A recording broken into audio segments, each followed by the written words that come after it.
Bienvenue dans le podcast Coquillage Or et Argent, le média qui t'invite à briser tes plafonds de verre financiers et mentaux pour atteindre tes objectifs de vie en toute sérénité. Ici, tu embarques pour une odyssée où la richesse se révèle bien au-delà des pièces et des billets. Au fil des épisodes, nous plongerons dans l'intimité de notre relation avec l'argent. Nous décortiquerons les limites que l'on s'impose à soi-même. Mais surtout, nous mettrons en lumière l'importance de prendre soin de ses finances au quotidien. Car l'argent, sujet encore trop tabou dans nos sociétés, a une influence parfois délicate sur notre mindset, notre bien-être et nos projets de vie. Alors, que tu sois en voiture, dans les transports, au bureau, à la plage, chez toi ou même dans les bois, ce podcast est ton refuge sonore. Et chaque semaine, il t'enrichira grâce à un nouvel épisode, solo ou avec invité, de quoi t'ouvrir les portes de la richesse et de l'abondance. Bienvenue dans un tout nouvel épisode du podcast Coquillage, Or et Argent, le podcast qui t'enrichit en parlant d'argent autrement. Je suis ravie, comme d'habitude, de vous retrouver et surtout en bonne compagnie. Et aujourd'hui, nous allons accueillir Laurence Bavardet, qui est conseillère en investissement financier, stratège de l'épargne, architecte de projet de vie, épouse et maman de 4 enfants. C'est ce que j'ai vu sur sa description LinkedIn, j'avoue. Laurence, je l'ai rencontrée il y a environ 5 ans, je crois. J'ai pas les dates en tête. Et j'ai pu apprécier son travail et surtout sa démarche. Surtout qu'elle n'était pas dans les finances avant. Donc du coup, ça m'a assez touchée de voir son histoire et surtout son ambition vis-à-vis des femmes. Et je me suis dit, je vais l'inviter. Je veux aussi que elle porte sa contribution à mon podcast. Oui. Ce n'est qu'une intuition, mais j'ai l'impression qu'aujourd'hui, on va parler de choses très piquantes, très intéressantes, sans tabou. Et sans plus tarder, je vais lui laisser la parole. Bonjour Laurence, comment vas-tu? Bonjour Éléonore, écoute, je vais très bien, merci pour cette invitation. Une introduction qui résume un petit peu déjà qui je suis. Et puis j'aime bien quand tu dis que on va parler de choses très piquantes. Ça met aussi déjà un petit peu en avant mon côté passionné par certains sujets et qui va certainement s'entendre lors de notre échange. Donc voilà. Pour parler un petit peu de moi, écoutez, je suis Laurence Bavardet donc, j'ai 43 ans. Je suis guadeloupéenne, je vis sur la Bretagne depuis 4 ans. Effectivement, mariée, 4 enfants, 4 garçons avec ce métier qui me passionne aujourd'hui qui est, d'accompagner mes clients dans la réalisation de leurs projets. C'est pour ça que je parle d'architecte, de projet de vie parce que, je vais vraiment façonner avec eux ce qu'ils ont envie de mettre en place et leur permettre d'y arriver. Et puis, je fais cela depuis maintenant 6 ans, suite à une reconversion professionnelle. Comme tu l'as dit, je viens pas du tout de ce secteur. À la base, je suis issue d'une formation en communication. Et puis, j'ai fait mon petit bonhomme de chemin, on va dire, dans différentes entreprises, dans la gestion de centres de profit. Et le hasard m'a amené sur cette route de de de l'argent, de la thématique de l'argent, de l'investissement, de l'épargne, du budget et puis voilà un petit peu ma route un peu hasardeuse, mais comme le hasard n'existe pas, Eh je oui. trouve que voilà, c'est un petit peu tout ça en même temps. Voilà. Ok, mais du coup, je vais te poser une question très simple avant qu'on aille dans les gros sujets. Que représente l'argent pour toi?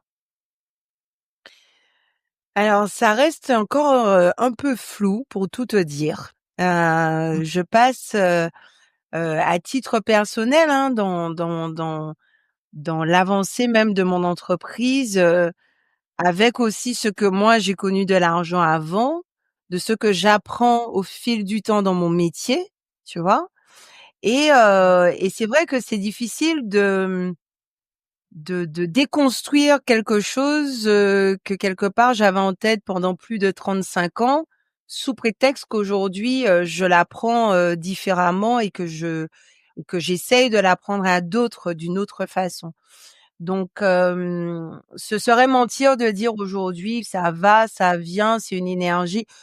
Oui, je comprends tout ça, je l'apprends, je l'enseigne, mais intrinsèquement, dans ma vie de tous les jours, le switch ne s'est pas encore tout à fait fait et encore, ben, je me retrouve des fois à être angoissée, ben, quand je suis pas à l'aise, sur, une facture qui a pas été réglée à temps, quand je suis pas à l'aise, sur, les vacances que j'ai pas anticipées et pour lesquelles, bon, ben, il va falloir, payer le prix, fort, parce que dernière minute. Voilà, je compte, je compte, je compte et je compte tout le temps dans ma vie. Donc voilà, j'apprends à être sereine parce que je mets en place des choses pour être sereine. Mais c'est un travail de longue haleine et je comprends que ce soit pas aussi simple, même pour mes clients des fois, de se dire: «Ben, l'argent, ben, c'est voilà, c'est juste un flux». C'est un travail qu'il faut faire dans la tête de chacun et il faut laisser le temps. Ouais, et tu le dis bien, hein, c'est un vrai travail, ça prend du temps et on est dans une société qui adore les raccourcis, les quick wins, les tips, qui sont censés nous faire aller plus vite, mais pas toujours. Et comme tu dis, c'est une relation qui évolue. Des fois, on est serein, des fois, on l'est moins, et c'est comme ça. Voilà, tout simplement. Mm. Exactement. Du coup, je pensais à quelque chose. Je me disais, avant qu'on aille sur ce que tu fais, ta mission de vie, comment avec tes clients, tu parles de ces sujets. Je voulais un peu retourner sur ton enfance. Donc, tu m'as dit que tu étais de la Guadeloupe. Et moi, je me demandais, dans ta famille, comment on parlait d'argent? Est-ce que c'était un sujet qui était abordé? Peu importe, hein, que ce soit de manière silencieuse ou pas d'ailleurs. Comment chez toi, dans ton premier foyer, ça se vivait? Alors écoute, moi j'ai grandi avec des parents divorcés. J'ai ma mère donc qui avait ma garde et c'est vraiment avec elle, on va dire, que j'ai appris les premiers rapports que je pouvais avoir avec l'argent. Avec elle, c'était pas tabou, mais c'était pas non plus un sujet. C'est-à-dire que si je posais une question, elle répondait. Elle ne cachait pas que quand on allait au resto, parce qu'on adorait aller au resto toutes les 2, ben, elle cachait pas que ça avait un prix. Elle commentait l'addition s'il le fallait en me disant, que c'était convenable ou que c'était trop ou que c'était pas assez. Donc, voilà, c'était pas tabou. Maintenant, j'ai pas le souvenir qu'on se soit assises toutes les 2 pour discuter, d'argent ou de ce genre de choses. Heu Mon grand souvenir, c'est elle gérait ses comptes. Ça, je me rappelle très bien parce qu'en plus à l'époque, tu avais les relevés de compte et tu devais checker avec, tes tickets et cetera. Donc, relevé de compte papier, je veux dire. Donc je me rappelle très bien qu'il y avait cette espèce de, de contrôle en fait, qu'elle avait, voilà.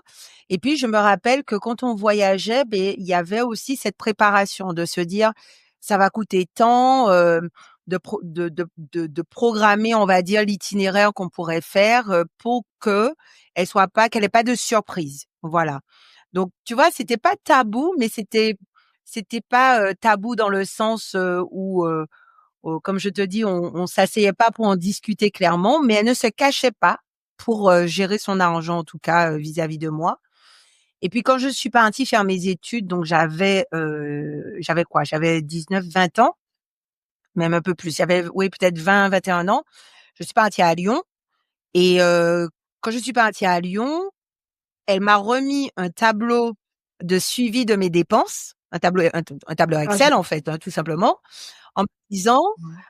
«Bah, écoute, là, tu vas partir, donc je vais te donner de l'argent tous les mois. Tu auras à gérer, certaines dépenses» parce qu'il y en avait qu'elle gérait, il y en avait d'autres que moi j'avais à gérer par moi-même et en me donnant ce tableau Excel, en me disant, ben là, en m'expliquant par contre, ben que là, tu vas mettre tes dépenses, que là, tu vas mettre l'argent que je vais te remettre. Si tu travailles, si tu as des jobs, des choses comme ça, ben tu pourras mettre dans cette colonne et en fait, ça a été la première fois que j'ai eu à gérer par moi-même parce que j'avais de l'argent de poche déjà, mais j'avais pas de suivi de mon argent de poche et en partant faire mes études, ben c'est là que j'ai vraiment eu à gérer par moi-même mon argent et où j'ai senti qu'elle me rendait vraiment responsable de quelque chose, qui était, complètement nouveau pour moi jusque-là, en fait.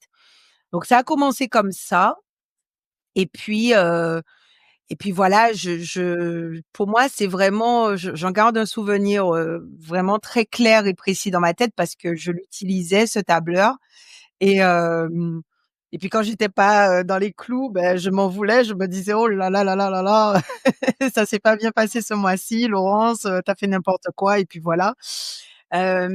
J'ai pas par contre eu le sentiment d'avoir appris à épargner, mais plutôt d'avoir appris à ne pas être dans le rouge, ce qui est pas tout à fait la même OK. chose. Donc j'avais toujours le compte en positif, mais j'ai pas forcément appris à mettre sur un compte épargne et encore moins à investir, en parallèle. Voilà. OK, d'accord, je vois. Et est-ce que pendant toute cette période, il y avait des croyances qui t'accompagnaient vis-à-vis de l'argent? Est-ce qu'il y a des pensées qui revenaient sans cesse, qui t'ont marqué? Alors, les pensées que j'avais essentiellement, c'est qu'il faut travailler pour avoir de l'argent. Pas facile, avoir de l'argent, ça demande du travail. Donc ça, c'est une je pense que j'ai vraiment grandi dans cette, dans cette idée, si tu veux, que, la valeur travail t'apporte dans un premier temps l'argent que tu souhaites avoir. Voilà. Mmh. Et puis, OK. après, peut-être une deuxième pensée, c'est pour ça que juste pour mettre en corrélation l'idée qu'il y avait pas de notion d'investissement, en fait, dans ma tête dans mon enfance, j'ai pas ce souvenir. Ce qui, pardon, ne signifie pas que ma mère n'a pas investi, mais en tout cas, j'en avais pas connaissance. Voilà. Et OK. puis, la deuxième pensée limitante peut-être qui me vient en tête, c'est que du côté de mon père, on est une famille, je suis issue d'une famille essentiellement, de la fonction publique et là, l'idée, c'était que, l'emploi est sécurisé et donc les revenus sont sécurisés si on travaille dans la fonction publique.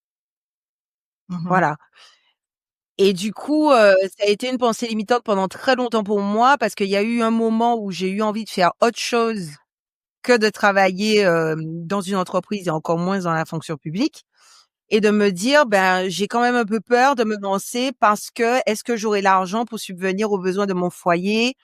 Alors même que d'un autre côté, je savais que c'était le travail qui payait, mais en même temps, je me disais: «Oui, mais c'est le travail dans la fonction publique». Donc tu vois, j'étais un petit peu coincée, on va dire, entre ces deux états d'esprit. Voilà. Ouais. OK, je vois, je vois. Il y avait toujours cette notion de sécurité, qui est commune, hein. Je veux dire, il y a quand même une grosse culture du fonctionnariat, aux Antilles, mais pas que. Et c'est vrai que ça joue énormément, quand on veut faire des choix. Mais du coup, après, tu es partie, tu as fait ton bout de chemin. Mmh. Juste une chose maintenant que j'y pense, j'avais quand même aussi très peur. Alors j'étais sur ce côté sécuritaire effectivement, mais j'avais quand même aussi très peur de tout ce qui concerne le crédit et les dettes.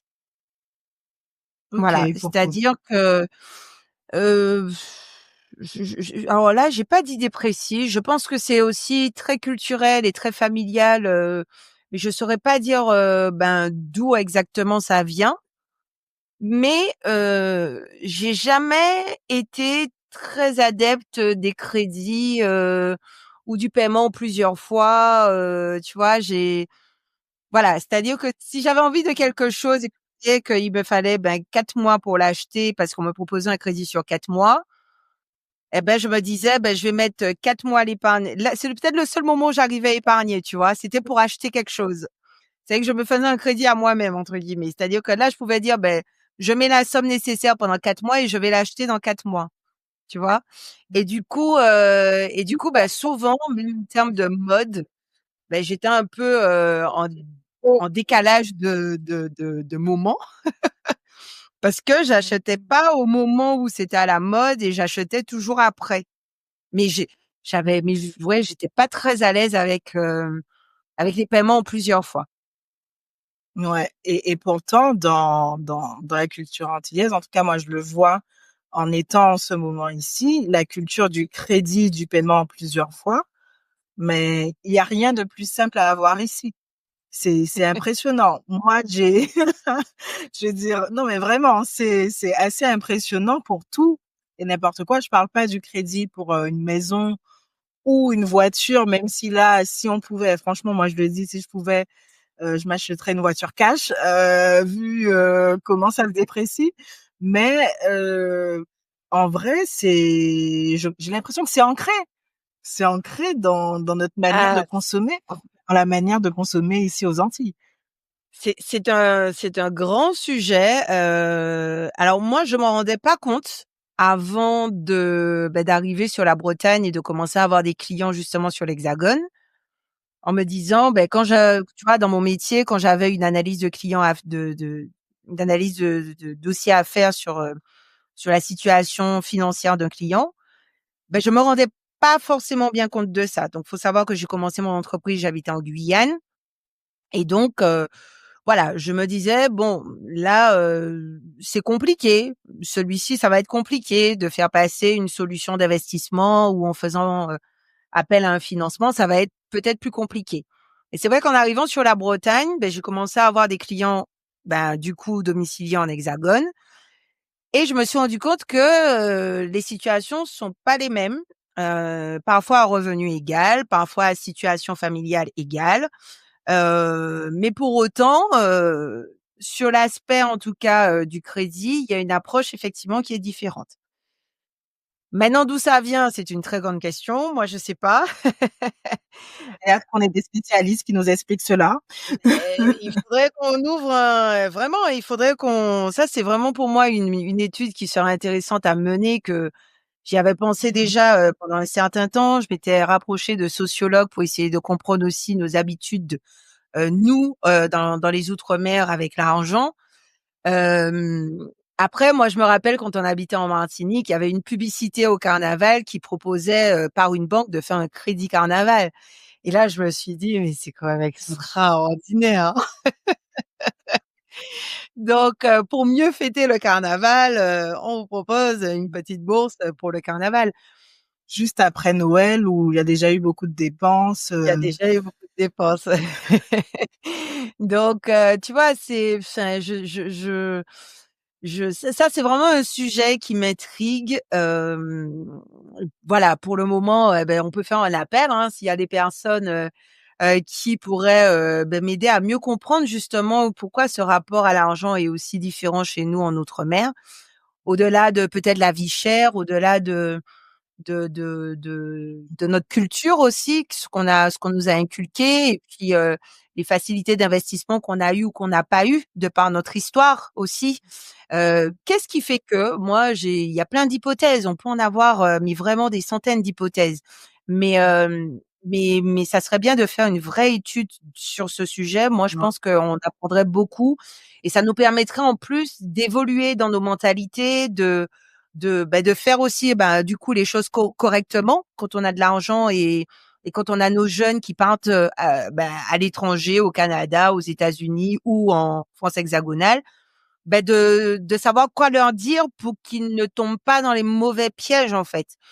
Parce que ça commence dès les premiers revenus. Mmh. Voilà. Et c'est quoi les mauvais pièges aujourd'hui, que tu peux voir? Je prends un exemple,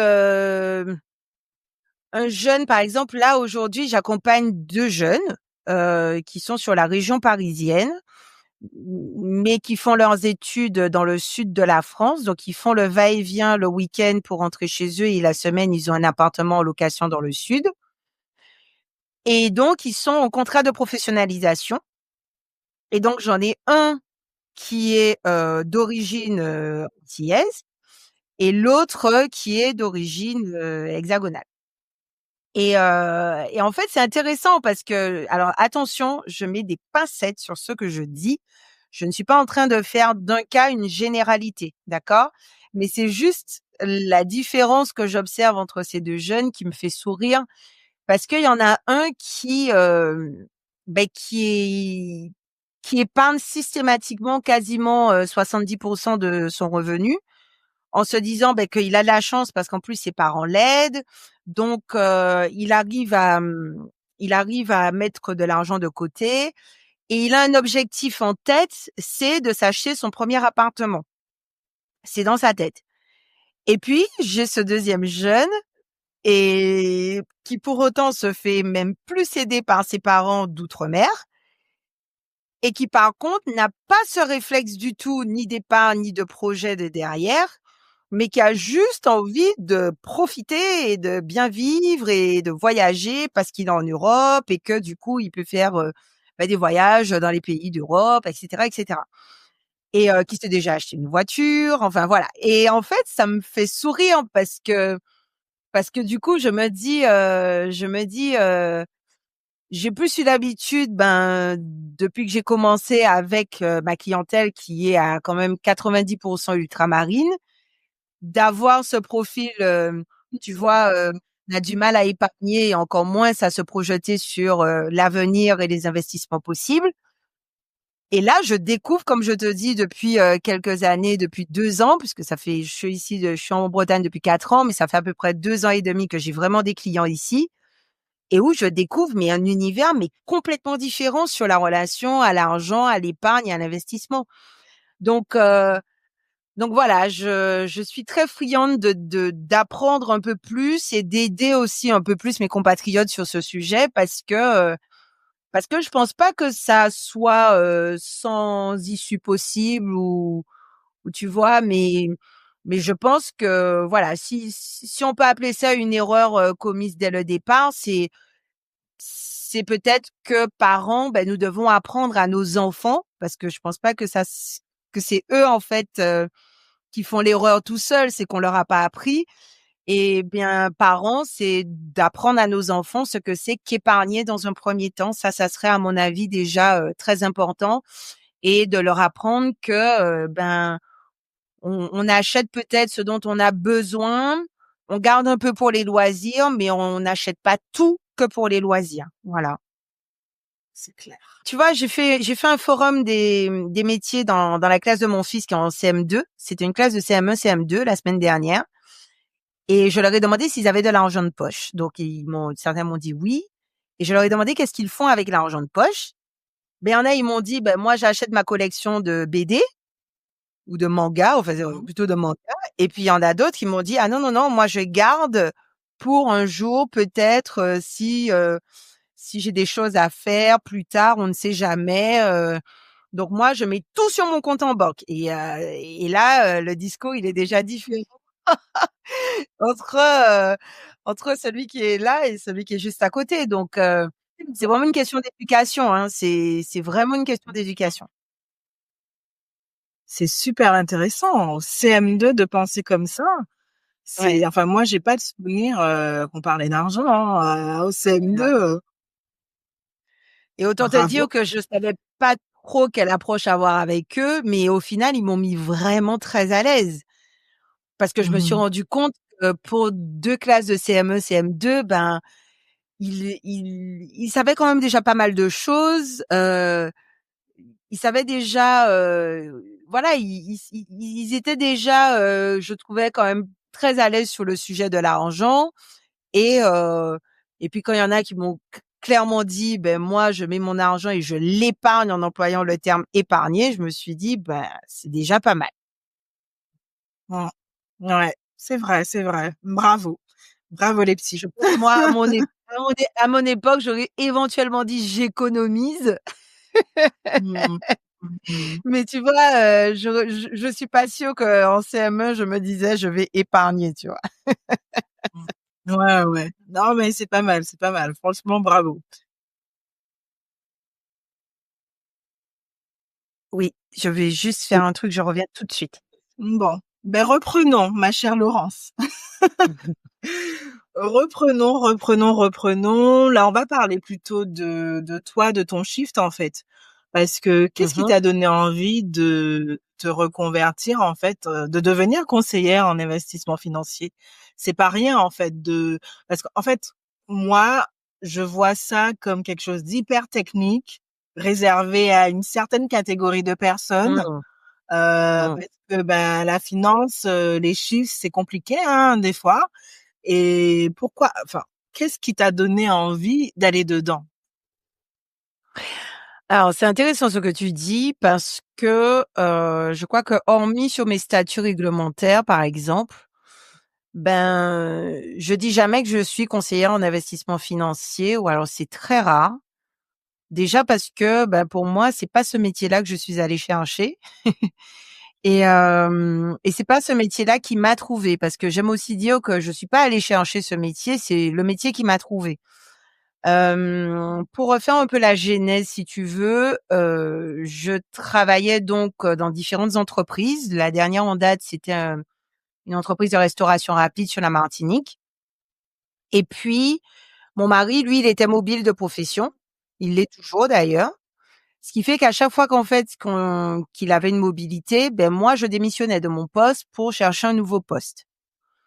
Et puis, au bout de OK. 3 démissions, j'ai eu envie de me stabiliser un petit peu ou en tout cas de trouver une solution, professionnelle où je n'ai pas à avoir le sentiment de repartir à la case départ à chaque fois dans une nouvelle enseigne. Donc, j'avais fait le prêt-à-porter, j'avais fait le centre d'appel et cette idée de d'arriver aussi sur des lettres de motivation et de donner confiance à une entreprise, alors même que je sais que je vais devoir les lâcher au bout de 3 4 ans, j'avais plus envie d'être dans ce schéma-là. Donc la meilleure chose que je me suis dite, c'est que, si je suis à mon compte, ça va être beaucoup plus simple de pouvoir, suivre mon mari. Mais en même temps, il fallait trouver dans quelle, opportunité, d'entrepreneur, j'allais pouvoir me lancer. Et j'ai essayé des choses, vraiment, hein, j'ai essayé des choses. Je me rappelle, j'étais en Martinique, j'étais avec la CCI, j'ai été dans des réseaux où je montais des projets sur la parentalité, sur la maternité, sur la création de sites web parce que c'était un petit peu ce que j'avais fait durant mes études. Donc j'ai essayé différents projets et je ne me nourrissais pas dans ces projets-là. J'avais le sentiment que c'était pas finalement là que ma place était, donc voilà. Et puis un jour, toujours dans ma recherche, je me suis dit: «Bon, je suis issue d'une famille d'enseignants, ben, je vais peut-être m'inscrire à l'éducation nationale et puis trouver un poste comme ça, ben, en matière de mobilité, suivre le conjoint, ça va être certainement être aussi peut-être un peu plus simple». Donc je me suis inscrite, on venait d'arriver sur la Guyane et puis, dans le même temps, il y a une amie qui savait que je cherchais.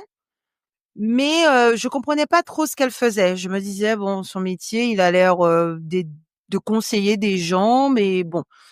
Et puis un jour, elle m'a dit: «Beh, écoute, si tu veux déjà pour toi, ton mari, tes enfants, je vais vous faire un audit. Je vais faire une analyse de votre situation et dans cette analyse, vous allez simplement me dire quels sont les projets que vous avez et que vous aimeriez mettre en place dans un moyen futur terme». Donc je lui ai dit: «Bah, écoute, oui, c'est très bien parce qu'on n'arrête pas de bouger et c'est vrai que moi, en ce moment, je suis un peu perdue, même moi, sur les projets qu'on a à faire, lui et moi. Donc ça peut être un moment de voilà, de faire un état de la situation, de savoir où est-ce qu'on veut aller concrètement dans notre vie, avec nos enfants et dans nos projets». Et c'est parti de là, on a fait le rendez-vous avec elle et je me suis dit: «Ben, je vais découvrir ce qu'elle fait» parce que elle me dit: «Mon métier pourrait te plaire», mais moi je comprenais pas quel était son métier.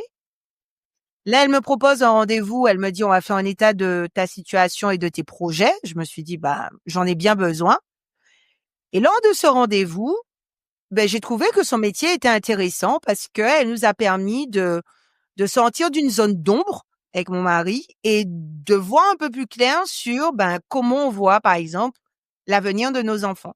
Ça a d'ailleurs été un gros sujet dans notre rendez-vous. Qu'est-ce qu'on veut pour eux? Quel type d'études on veut préparer, financièrement pour eux? En matière de transmission, comment on voit les choses, par rapport au patrimoine qu'on a? Enfin, voilà, des questions comme ça. Et très bien, moi j'apprends plein de choses Mmh. et dans un deuxième rendez-vous, elle nous fait un bilan et elle nous dit: «Ben, voilà votre situation, voilà vos projets, voilà ce qui pèche, voilà ce qu'on peut améliorer, voilà ce qui est urgent de mettre en place tout de suite, parce que sinon, l'angoisse et l'insécurité que vous avez, vous allez continuer à vivre cela un certain temps». Eh ben, autant te dire que c'est comme ça que j'ai découvert mon métier que je fais aujourd'hui et que je l'ai regardé et je lui ai dit que non seulement je veux en savoir plus sur son métier, mais en plus, heu, tout ce qu'elle me dit, je veux valider les choses et on va faire, on va agir finalement pour l'avenir de nos enfants. Donc c'est à partir de là qu'on a commencé à faire des choses concrètes, pour l'avenir de nos enfants. Et puis en troisième temps, c'est que je me suis rendu compte que, moi, j'étais quand même, pas très au fait de plusieurs notions en matière d'argent, que mon mari, lui, il savait très bien maîtriser les sujets et que je me suis dit: «Mais c'est quoi ce décalage quand même? Ça fait plus de 10 ans qu'on est ensemble et comment se fait-il que lui, il connaisse tout ça et que moi, je connaisse rien du tout?» Donc j'ai décidé de mettre en place des solutions, pour mes enfants, avec mon mari et j'ai décidé, de m'intéresser un peu plus particulièrement à la femme et à sa sensibilité à ces sujets. Voilà. Est-ce que à ton mari, tu lui as posé la question? À quel moment as-tu appris tout ça? Parce que, lui aussi, comme toi, il travaillait. Est-ce que il a toujours été de nature curieux vis-à-vis de ces sujets ou enfin, tu vois, c'est important de comprendre un peu comment les filles et les garçons sont un peu éduqués sur ces notions-là. Mmh. Alors pour le coup, en ce qui le concerne, lui et moi, c'est même pas une question de filles et de garçons. C'est ce qu'on dit finalement depuis le début, c'est une question d'éducation. Lui, il OK. est issu d'une famille où, le sujet, il c'est même pas une question qu'il est pas tabou, c'est que on en parle ouvertement et on parle d'investissement. Il y a des tu vois, il est issu d'une famille, de commerçants et Mmh. quand on est commerçant, on achète du stock, on revend, on a une notion de d'investissement, de retour sur investissement. Donc en fait, si tu veux, c'est vraiment une question d'éducation et pour le coup, ben, quand lui, en fait, les choses étaient évidentes pour lui dès ses premiers revenus de se dire: «Ben, voilà, lui, il va fonctionner comme ça, nous, on a un compte commun et puis moi, je fonctionne de mon côté, comme je le souhaite». Mais en fait, c'était sans même s'imaginer que de son côté, ce qu'il appelait fonctionner à sa façon, ça veut dire mettre des choses en place. Quand moi, de mon côté, fonctionner à ma façon, ça voulait dire, m'acheter une jolie robe, certainement à la fin du mois, tu vois? Et heu et en fait, c'est juste une question d'éducation, mais le pire, c'est qu'on s'est juste rendu compte qu'on n'en avait jamais discuté entre nous et c'est ce que je vois avec beaucoup de mes clients couples. C'est que tu peux être en couple, tu peux être marié, tu peux être tout ce que tu veux, mais en fait, on fonctionne ensemble en se disant: «Mais l'autre doit faire comme moi», Mmh. tu vois? Et au Mmh. final, on a mis lieu de se dire que non, l'autre a une autre éducation financière et potentiellement ne fonctionne pas du tout comme moi sur la partie qui nous appartient chacun, de notre côté. Alors peut-être que le sujet, il est un petit peu, peut-être que sur les couples effectivement en communauté, la question se pose plus rapidement et encore parce qu'aujourd'hui, il y a beaucoup de couples qui sont mariés sous le régime de la communauté, mais qui ont un fonctionnement en séparation. Ça veut dire quoi un fonctionnement en séparation? Est-ce que tu as un exemple tout en étant marié sous le régime de la communauté? Bah, si tu veux, le régime de la communauté, c'est que, ben, toute la richesse appartient aux 2, d'accord? Mais OK. dans leur Ton salaire, esprit, c'est mon s'ils voilà, ton salaire, c'est mon salaire, tes dettes sont mes dettes et ta richesse, c'est ma richesse, d'accord? Pour OK. faire très simple, hein, on va pas rentrer dans trop de détails. Quand je dis qu'ils fonctionnent en séparation, c'est qu'ils estiment que, par exemple, ils ont chacun leur compte en banque de leur côté et que donc chacun fonctionne à sa façon. Mmh. Donc n'a pas de regard sur ce que l'autre fait et n'a pas Mmh. de commentaires, de jugement ou voilà, chacun fonctionne chacun de son côté.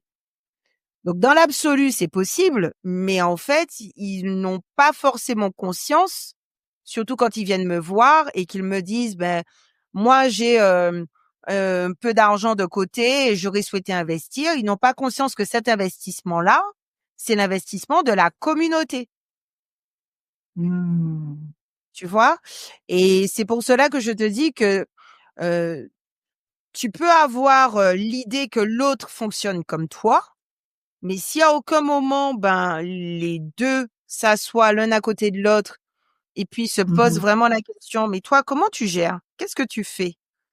Qu'est-ce que tu mets en place? Est-ce que tu épargnes? Est-ce que tu as des crédits? Comment tu fais?» Eh ben, malheureusement, il peut y avoir de mauvaises surprises, on peut se rendre compte qu'il y a des crédits à la conso qui sont faits et on n'est pas forcément, au courant parce que, voilà, parce qu'on n'a pas communiqué forcément dessus. OK, et question un peu piège, est-ce qu'il y a un régime qui est mieux qu'un autre? Non. Alors moi, de mon point de vue, non. Non, mais je réfléchis en même temps parce que comme tu as des questions un peu pièges, je me dis: «Alors attends, il est où le piège?» Le piège, en fait, je le vois dans le sens où avant, enfin, ou en tout cas toujours maintenant, j'ai l'impression Mmh. que beaucoup de gens se marient sans lire, sans penser qu'ils ont un contrat. Même être sous le régime de la communauté, c'est un contrat en soi. Et aujourd'hui, avec, tous ces mouvements d'émancipation de la femme et tout, il y a de plus en plus de gens qui disent, «Ah non, mais il faut plus faire ça, maintenant on fait que la séparation de biens». Donc du coup, Bon, voilà, est-ce alors moi que voilà, je je me vois des revendique tendances. comme étant, alors moi je me revendique comme étant une grande féministe. Mmh. Donc voilà, je préfère le dire, là comme ça. Maintenant, peut-être, que ma définition du féminisme, va pas plaire, mais heu, je suis surtout d'avis à ce que le couple soit heureux. Je suis pas d'avis à être dans une optique, d'écraser l'autre ou, d'être plus fort que l'autre, et cetera et cetera. Donc, aujourd'hui, certains sont mariés sous le régime de la communauté, d'autres sous le régime de la séparation. Ce qui importe à mon sens, c'est que, en fonction des projets et de la situation de part et d'autre, que le régime matrimonial qui a été décidé ne serve pas plus l'un que l'autre. OK. Et mine de rien, c'est pas parce qu'on est dans le régime de la séparation que ça sert plus madame que monsieur ou vice versa, ou que c'est équitable. Donc ça dépend des situations, de chacun. Je prends un exemple, une, je sais pas moi, par exemple, un couple, où madame, et monsieur, ils ont fait le choix que madame soit, mère au foyer et donc c'est lui qui va, par exemple, voilà, c'est lui qui rapporte, le fruit du travail rémunéré, puisqu'on sait bien que la mère au foyer, c'est un travail également. Heu, Mmh. ben, ça peut être, un choix d'être en communauté et que, la richesse qui a été générée par le produit de monsieur soit partagée entre les 2.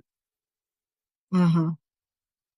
Ça aurait été en régime de séparation, ben monsieur, il aurait peut-être tout mis à son nom et madame n'aurait rien eu parce que elle a pas de revenus et qu'elle a pas d'entrée qui lui permettent d'investir de son côté. Et Mmh. moi, j'ai un couple comme cela où monsieur a décidé de protéger sa femme Mmh. en construisant, lui, un patrimoine, mais qui sera à 50-50. Maintenant, on me dira, dans le régime de la séparation, c'est aussi possible de mettre cela, comme dans le régime de la communauté, c'est aussi... En fait, il y a des exceptions, il y a des clauses possibles de part et d'autre pour essayer de trouver l'équilibre de chacun. Et c'est en ce sens que je dis que pour moi, il y a pas de meilleur contrat, en fait. Mmh. Mmh. Maintenant, il y a juste une meilleure protection du conjoint en étant marié qu'en Mmh. étant en union libre, par exemple. Mais il y a pas de meilleur contrat de mariage. Tout dépend de la situation du couple, tout dépend des revenus du couple, voilà. De mon point de vue. Mmh. Mais voilà, Mmh. j'aime pas mettre les gens, tu sais, moi j'ai une approche très personnalisée avec mes clients et j'aime pas mettre tout le monde dans la même case et dans le même et dans la même case et dans la même situation, la même condition et donc avec les mêmes solutions et les mêmes réponses que tonton Denis ou que tati Chantal. Non, c'est pas comme ça en fait. On a on a des projets différents, on a des patrimoines différents, on a des situations professionnelles différentes et aujourd'hui, on peut pas dire il faut. En fait, il faut, ça existe pas dans mon langage en fait. C'est dans mon langage, c'est qu'est-ce qu'il y OK. a de mieux pour vous en fonction de votre situation et c'est pas il faut faire comme ça parce que c'est écrit que c'est tel régime qui est meilleur ou telle chose comme ça. Voilà. Mmh. Et c'est vrai que moi, c'est des sujets que je j'observe, que je lis, que j'écoute, que je regarde, quand je vais, sur les réseaux ou sur internet et c'est vrai qu'il y a un peu ces injonctions qui reviennent de temps en temps, sur, ce qu'il faut faire. Donc c'est pour ça que je te demande, vu que maintenant toi tu accompagnes des gens, voilà, j'essaye de comprendre, Moi, quoi. je vais te donner un autre exemple, vraiment parlant d'un autre couple. Ils étaient pas mariés, Mmh. ils ont eu un enfant en commun et ils ont chacun un enfant d'une première union. Ils étaient tous les 2 divorcés et aujourd'hui, mon meilleur ami, si je puis dire dans mon métier, c'est un notaire avec qui je travaille parce que, on arrive dans son cabinet et en fait, il va leur expliquer comment on va faire pour protéger tout le monde avec un Pacs, avec un testament et avec des clauses particulières dans le testament. Mmh. Parce que madame ne veut pas se marier pour se marier. C'est-à-dire que là, dans l'urgence, il faut faire quelque chose pour diverses raisons et variées, parce qu'il y avait des ventes de maisons et qu'il fallait faire en sorte que les enfants voilà, ne se retrouvent pas dans des situations de conflit en particulier, surtout sur les familles recomposées. Et donc, elle n'avait pas envie de se marier rapidement pour se sentir en sécurité. Et là, tu vois, en plus, chacun son métier. Moi, quand je travaille avec ce notaire, moi, je me dis, finalement, ça a, du sens d'avoir aussi un professionnel comme ça qui est pédagogue et qui va expliquer, on peut pas se marier ou vous n'avez pas envie de vous marier, dans un premier temps aujourd'hui, mais il faut quand même vous protéger et qu'est-ce qu'on va faire pour vous protéger en attendant que vous ayez envie de mettre le genou par terre, d'épouser madame et de faire une jolie fête, avec, les gens qui vous entourent.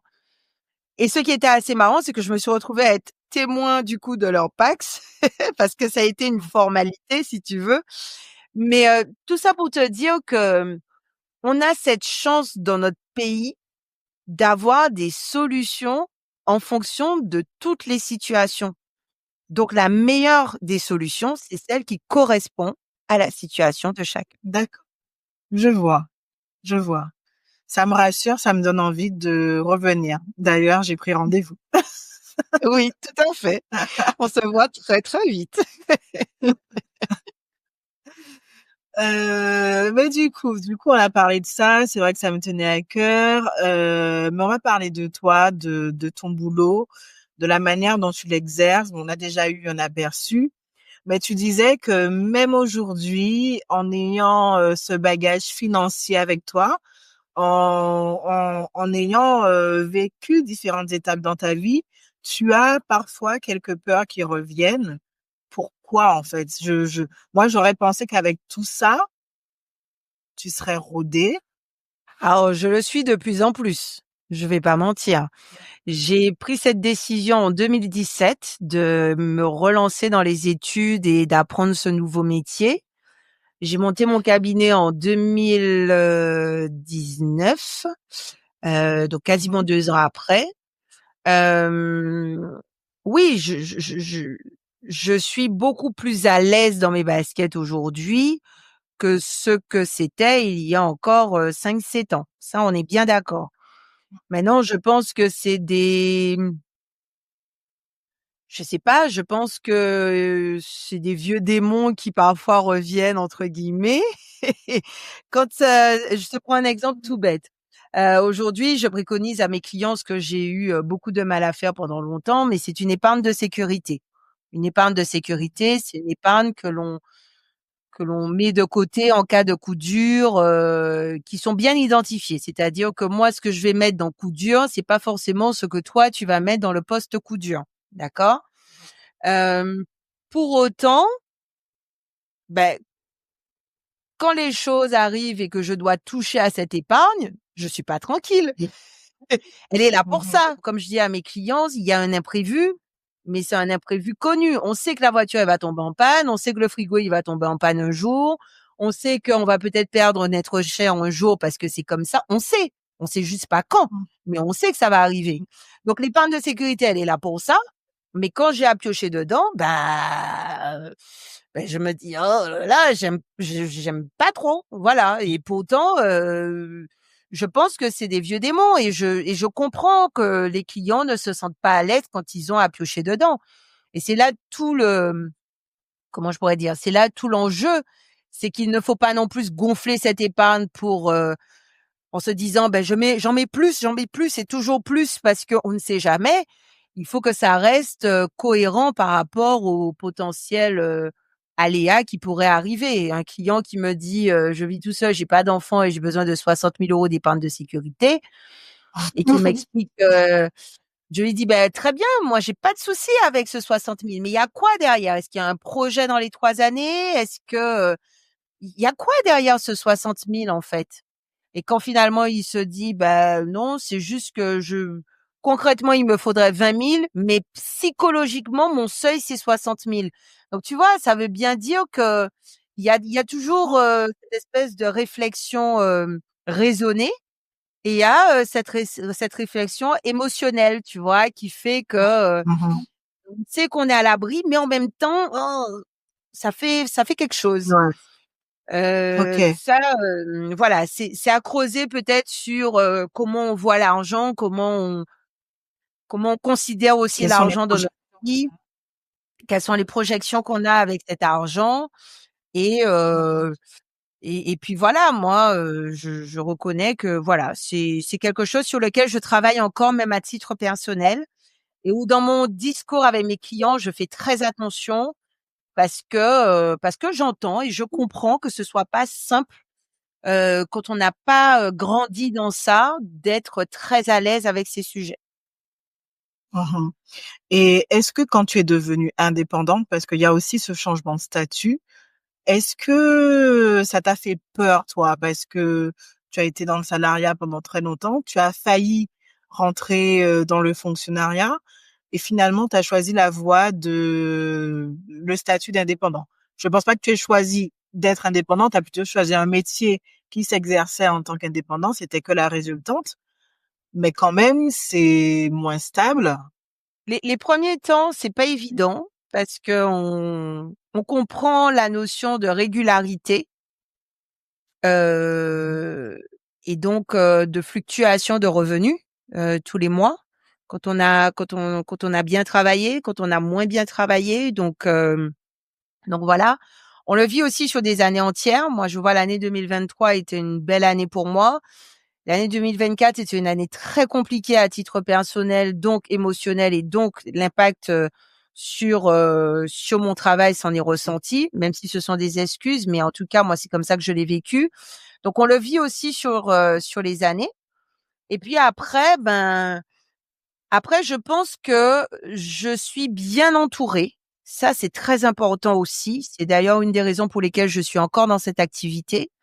Il faut savoir que, comme je te disais, j'ai découvert le métier par une professionnelle, et aujourd'hui, je suis entourée de professionnels comme elle-même. Nous sommes tous indépendants de nos cabinets, mais nous sommes réunis au sein d'un réseau, le réseau Innovea, et je pense que les valeurs de ce réseau, le le soutien que j'ai de la part de ce réseau, me conforte dans l'idée que c'est aussi comme ça que j'ai envie de continuer à travailler, tu vois?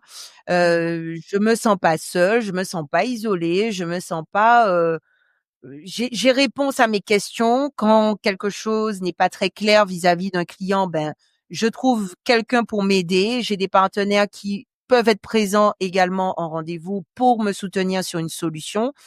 Donc, je t'avoue que ça permet aussi de me sentir et de me dire finalement, que ça dépend que de mon travail. Et à partir du moment où je travaille, il y a pas de raison que ça ne fonctionne pas, tu vois? Et Mmh. comme j'ai pas peur du travail, puisque voilà, je pense que de ma mère aussi, oui, la valeur travail, je pense que je la maîtrise plutôt bien parce que c'est une belle bosseuse, ma maman. Donc voilà, j'ai pas peur, si tu veux, de l'aspect entrepreneur, mais peut-être parce que je suis bien entourée et bien soutenue. Maintenant, j'ai des idées de projets que j'avais déjà avant ce métier, qui Mmh. restent dans un coin de ma tête, mais que eux, je sais qu'il va falloir que je prenne du temps pour les poser, et que j'ai heu, tu vois, une sécurité, on va dire, beaucoup plus, une base, un socle beaucoup plus important sur ma première activité avant de me lancer dans un nouveau projet d'entrepreneur. Voilà. OK, d'accord, et c'est toujours dans les finances ou c'est des projets autres, Complètement autre, OK. complètement autre, lié à la parentalité et à la maternité, qui voilà, qui est vraiment mon sujet de cœur, avant toute chose. Je pense que j'ai quelque chose que je ferai un jour dans ce domaine-là. Donc OK, voilà. bon, tu as déjà ce bien avant, donc je pense que ça revient, en fait, c'est un Ben cycle. oui, Ouais, c'est un ouais. cycle, c'est un cycle, et puis voilà, je suis, des fois je me dis, tu vois, il y a des choses que j'ai envie de faire aussi avec les enfants, mais là, peut-être même, directement liées à l'argent. Là, j'ai fait le forum des métiers, ça m'a plu, avec les 2 Mmh. classes de CM1, CM2. Heu, j'ai trouvé ça, mais tellement bien, et puis Mmh. l'interaction avec les jeunes, j'ai trouvé ça très, très bien. J'en ai 4 chez moi à qui, je fais des fois des jeux autour de l'argent aussi, c'est assez marrant. Où on a fait évoluer le jeu La Bonne Paye, par exemple. Bien. Tu vois? Il y a des choses comme ça où je m'éclate et je me dis: «Il y a des choses à faire, quoi, avec les jeunes aussi, quoi». Mmh. OK, je vois. Monopoly? On y joue, on y joue, mais c'est vrai que, je sais pas pourquoi, je préfère La Bonne Paye.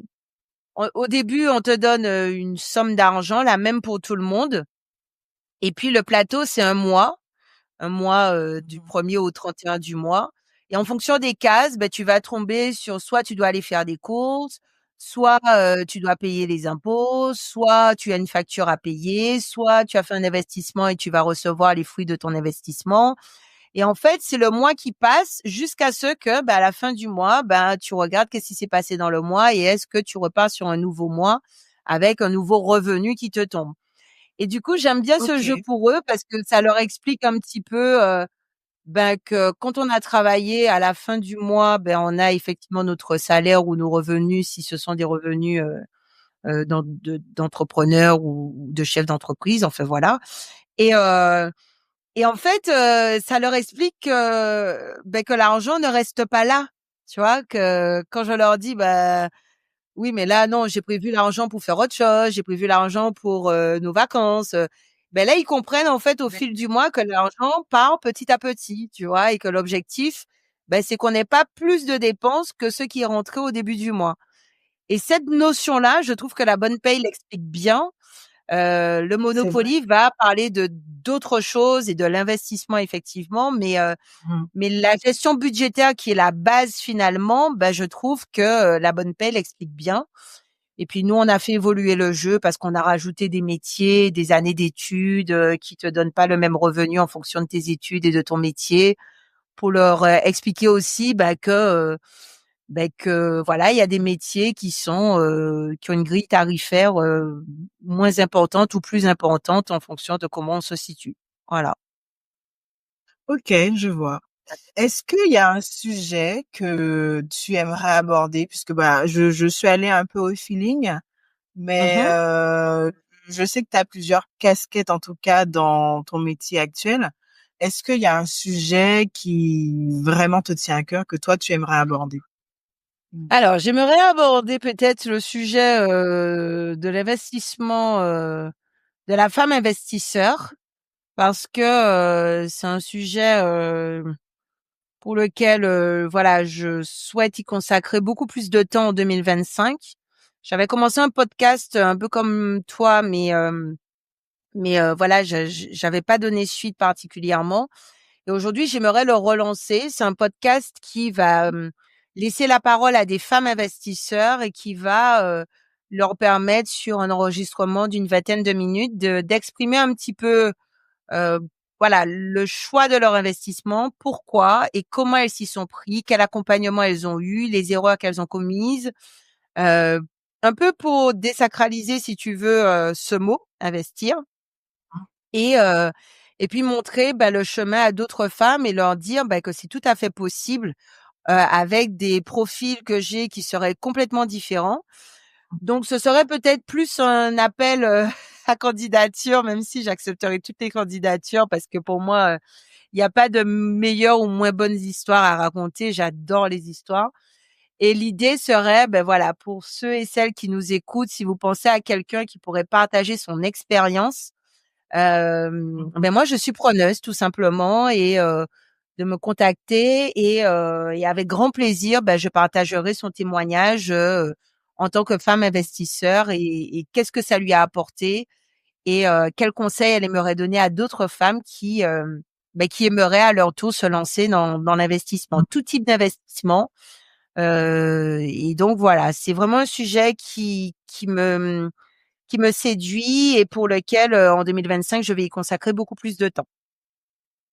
OK. Qu'est-ce que toi, tu appelles femme investisseur? À partir de quand on peut se considérer, en tant qu'investisseuse, en fait? À partir du moment où on investit, peu importe le montant, tu vois? Aujourd'hui, je OK. suis en train d'enregistrer une jeune fille qui est en contrat de professionnalisation et qui investit sur les marchés à hauteur de 50 € par mois, mais qui va juste m'expliquer comment elle en est arrivée là et qu'est-ce que ça représente pour elle. Mmh. J'ai pas de Tu vois, moi, j'ai pas de ticket d'entrée déjà pour mes clients. Je considère qu'on n'est pas, je fais du conseil et puis c'est tout. Mmh. Je fais pas du conseil pour celui qui gagne à partir de temps et je considère pas que celui qui n'investit pas un minimum n'est pas un vrai investisseur, tu vois? Je considère que un c'est mieux que zéro. Et donc heu et donc voilà, à partir de là, je suis, non mais pourquoi tu ris? Oh, c'est une vérité, tout simplement. Donc voilà, après voilà, j'ai une cible très large et sur, mon podcast, je considère que c'est la même chose. Voilà, on va très peu parler, d'équilibre budgétaire par contre. On est vraiment dans un podcast sur l'investissement. Mmh. Heu, donc ça veut dire que tout ce qui va être épargne, livret A et ce genre de choses, voilà, ça va être du plus, mais ça va pas être le sujet en tout cas du podcast.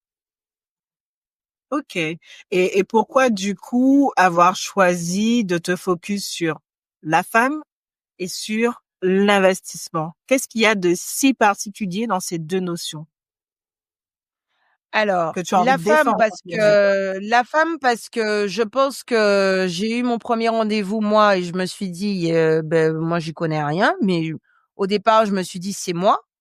Et en fait, ce qui s'est passé, c'est que dans plusieurs rendez-vous avec des couples, je me suis rendu compte qu'il y avait un déséquilibre d'information entre monsieur et madame. Donc c'est parti de là. Et puis après, j'ai été aussi un petit peu plus sensibilisée à certains chiffres, sur, la monoparentalité qui concerne plus les femmes. Donc quand je venais et que je parlais, de l'avenir et des études des enfants, je me rendais compte que c'était surtout elles qui devaient gérer les études, mais pour autant qu'il y avait des revenus moins importants. Donc tu vois, il y avait tout un tas de choses et qui mettaient moins en place de choses.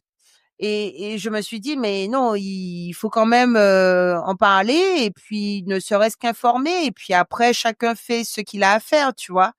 Donc la femme, c'était plus par rapport à ça et puis investisseur, alors tu sais, dans mon métier, on parle du budget, donc l'équilibre, le fameux tableau, que ma mère m'a donné, il y a quelques années, qui permet de simplement suivre les dépenses.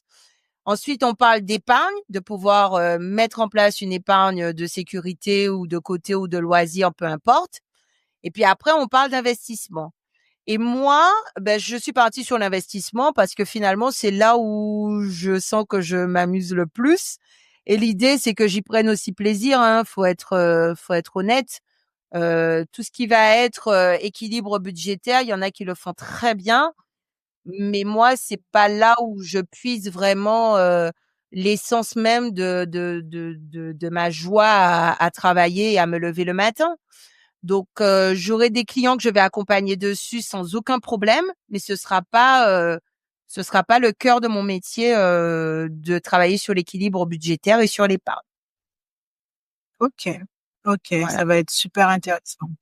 Parce que c'est vrai que l'investissement, c'est quand même un des piliers, en fait, de l'enrichissement, et c'est pour ça. préparer son futur, son avenir, sa retraite, ses projets, en fait. Et peu importe l'investissement, hein, qu'il soit immobilier, boursier ou je ne sais quoi. D'ailleurs, c'est OK, non, ça va être trop bien. J'ai hâte.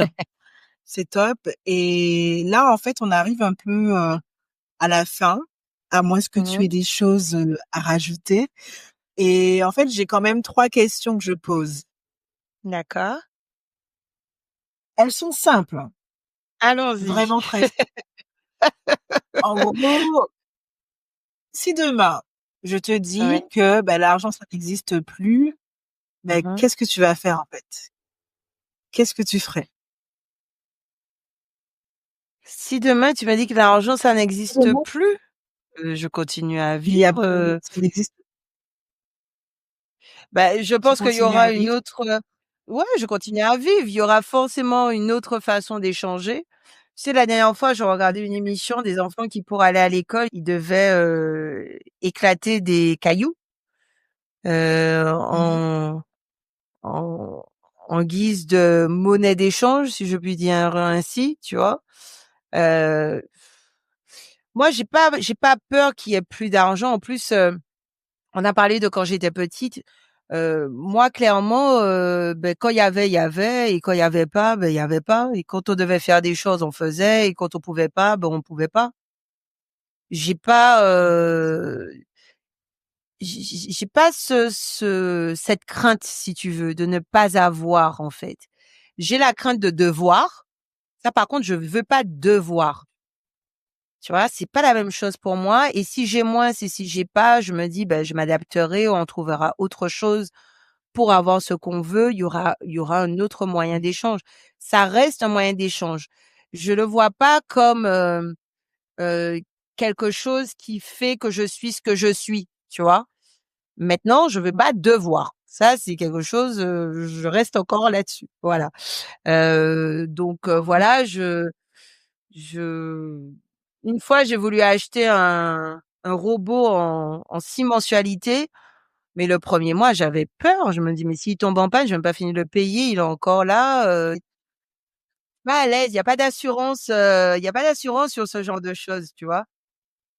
Mmh. Donc voilà, non, s'il y a pas d'argent, ben, soit il y aura autre chose et soit je m'adapterai. J'ai une grande capacité d'adaptation, tu n'imagines même pas. OK, on prendra des coquillages pour échanger. Ah ben voilà. Et pourquoi pour toi la dette c'est mal? En fait, je pense que c'est pas la dette qui est mal, c'est la notion de sécurité. C'est la notion de protection. Moi, je pense que alors je suis une peureuse finie, j'ai peur de tout, mais vraiment de beaucoup de Mmh. choses. Hem et du coup, je pense que de me dire que j'emprunte de l'argent et qu'il m'arrive quelque chose et que j'ai pas fini de le payer, par exemple, tu vois? J'ai pas de problème avec un immobilier, il y a une assurance décès invalidité, tu vois? Ça me rend très à l'aise sur le sujet, tu vois? Mais j'aurais du mal effectivement, le crédit de consommation, c'est vraiment quelque chose qui m'angoisse parce que je me dis: Ouais. «Mais s'il m'arrive quelque chose, mes enfants, ils vont hériter de mes dettes. Je vais devoir à Darty, à Boulanger, ils vont» tu vois? Enfin, il y a quelque chose qui me dérange en fait dedans. Et quant à devoir à d'autres personnes, alors là, c'est pire. Quelqu'un qui me prête de l'argent, je sais pas, ça me terrifie. Mmh. Voilà, je OK. suis pas c'est pas voilà, c'est pas des choses, je pense que c'est plus la partie, sécurité qui me dérange dans ces process, que du coup tu peux retrouver dans plein d'autres choses qui n'ont rien à voir avec l'argent, mais dans lesquelles je serais pas à l'aise parce que simplement je me sens pas en sécurité, tu vois? Mmh. OK. OK, Voilà, je note. voilà. Deuxième question, éducation financière, tu es pour ou contre, avec en famille ou à l'école? Totalement pour, en famille, à Ouais. l'école, peu importe. Vraiment peu importe. Et pour tout te dire, vraiment ça m'a plu ce forum des métiers que j'ai fait dans la classe de mon fils et je me suis même dit, il y a quelque chose que je me vois faire là-dedans, voilà, je j'ai pas encore identifié quoi, mais pour à 100% et pour dès le plus jeune âge, pour moi, c'est très simple d'expliquer les choses aux enfants et sans entrer dans trop de détails. Il y a des jeux qui sont déjà là, qui existent et qui fonctionnent, comme je te dis, très bien. Il y a des voilà, il y a des jeux qu'on peut faire avec eux, qui sont parfois très simples avec une feuille de papier, par exemple. J'ai pris avec mes enfants, une feuille de papier, j'ai fait une frise avec de 0 jusqu'à 600 000 € avec, des graduations et puis ils avaient des petits post-it avec des noms dessus et ils devaient simplement imaginer, ben, quel était le montant de la nouvelle paire de chaussures, de la voiture, du voyage à 6 en famille pour arriver à voir, beh, sur la frise sur l'échelle, graduée, finalement, quelle était la valeur des choses, tu vois? Et voilà, j'ai fait ça avec eux et mes enfants, c'est 8, 10 et 12 ans et ça fonctionnait très bien. On s'est amusés et ils étaient: «Ah bon? Non, ça coûte ce prix-là?» tu vois? Donc c'est Mmh. intéressant parce qu'ils ont pas la notion de l'argent forcément, de la valeur des choses et pour moi, à 100 pour, l'éducation financière et peu importe comment. OK, OK, je suis Voilà. d'accord. Je serai pas là. Et la dernière question, c'est plus pour faire ta promo, c'est où est-ce qu'on peut te retrouver? Mmh. Si jamais on a envie, de te suivre sur les réseaux, d'être accompagné par toi, comment on fait en Mmh. fait?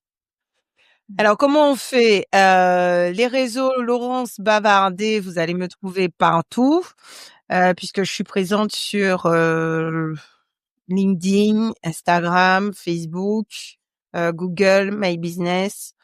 Voilà, j'ai mon site internet lomat.com avec 2 A, lomaat.com, qui est le nom de mon cabinet et qui fait référence à la déesse Maat, qui est une déesse égyptienne sur, l'équilibre, la justice, la transparence, tout ce que je veux au sein de mon cabinet et dans mes rapports avec mes clients.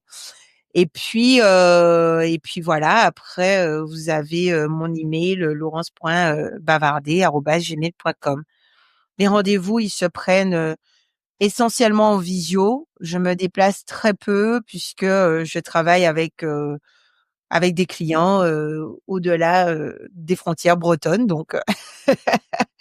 Et je m'adapte parce que j'ai un agenda relativement flexible pour répondre aux différents fuseaux horaires. Donc c'est très Mmh. pratique aussi. Donc voilà. OK, OK. Ben, en tout cas, je te remercie. Merci pour cette interview. C'était génial, c'est moi. Oui. Merci à toi. Ma petite pause de douceur, et de et de douceur et d'apaisement depuis qu'on se connaît, Mmh. j'adore, j'adore, j'adore. Mmh. OK. Allez, je te dis à une prochaine alors. Et voilà, l'épisode du jour est terminé. J'espère vraiment que cela t'a plu. Pour une dose régulière d'inspiration, n'hésite pas à t'abonner, à activer la cloche et à me suivre sur les réseaux sociaux sous le pseudo Éléonore l'épicurieuse. Et surtout, pense à mettre 5 étoiles d'honneur pour que ton podcast vibre durablement et fasse écho au-delà des frontières. Par ailleurs, si tu souhaites en savoir plus sur mes accompagnements, tu peux toujours m'envoyer un message privé, un mail ou prendre rendez-vous avec moi via mon agenda. Je te dis à très bientôt pour de nouvelles découvertes sur l'argent.